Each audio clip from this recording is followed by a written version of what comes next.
இந்த ஸ்கூல் பசங்க எல்லாருமே பேஸ்கெட் பால் கிரவுண்டுக்குள்ள மாட்டிக்கிறாங்க. அந்த கிரவுண்ட் அடியில இருந்து ஒரு பெரிய பூனை வெளியில வருது. வெளியில வந்து அங்க எலி மாதிரி ட்ரெஸ் போட்டிருக்க எல்லாருமே அங்க கடிச்சு சாப்பிட்டுருது. அதை பார்த்து எல்லாருமே பயந்து அடிச்சுக்கிட்டு ஓடி போறாங்க. அப்ப கூட அந்த பூனை யாரையுமே விடல, துரத்தி எல்லாருமே சாப்பிட்டுட்டு இருக்கு.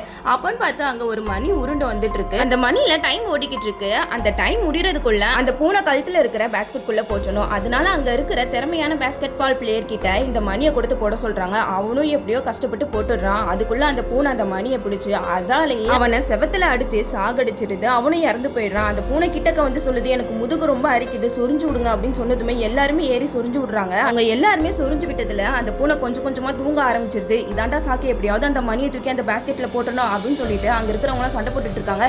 அப்பன்னு பார்த்து பூனை முழிச்சுக்குது. ஆனா நம்ம ஹீரோயினும் எப்படியோ கஷ்டப்பட்டு அந்த பூனையை ஏமாத்தி ஒரு வழியா ஒருத்தன் வந்து அந்த பேஸ்கெட் பால்குள்ள அந்த மணியை தூக்கி போட்டுறான். அந்த பூனையோட ஆட்டமும் முடிஞ்சு போயிடுது.